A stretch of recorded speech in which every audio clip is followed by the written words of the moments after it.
Hello there, this is just a video showing my 2010 rig, which contains the Core i7-860, one of the first Intel i7 processors, and the GTX 470, which was the first DirectX 11 cards from NVIDIA.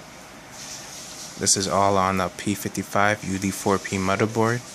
And the cooler you see there is the Noctua DH14 or D14. I forgot the name for it, but I remember back in the day it was one of the top end air coolers. 4 gigabytes of DDR3 RAM at 1600 megahertz from, was it Ripjaws? Yeah, Ripjaws.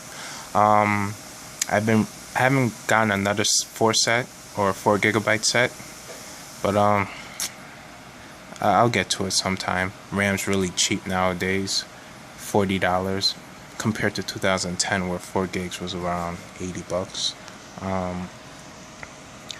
It's also the storage. I have an 80 gig SSD drive from Intel and a 500 gigabyte Samsung SpinPoint F3 drive. 500 gigabytes of that for storage. And Windows OS is on the SSD drive.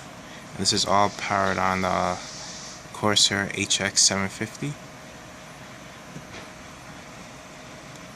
I also have 2 intake fans, well, 3 intake fans, one in the bottom, or 2 in the bottom, and 1 in the front. And on the top is 2 exhaust fans, and of course 1 in the back. This rig has been running me since 4 years now, and it's still a pretty decent rig.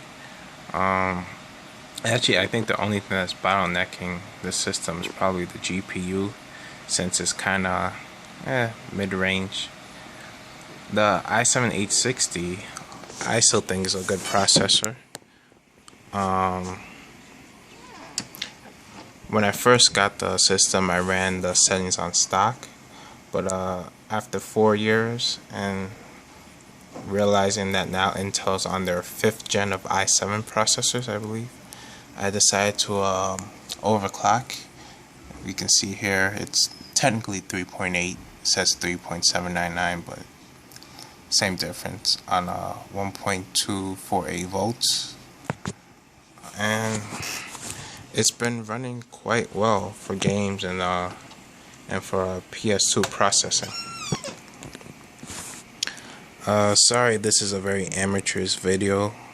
I'm not even saying my words right, but I just want to make this quick recording of my rig, and I can see it lasting a few more years, I guess. I'm also a Gundam fan. You can see up there. I like collecting model kits. I have 4 right now. The Strike Rogue Otari.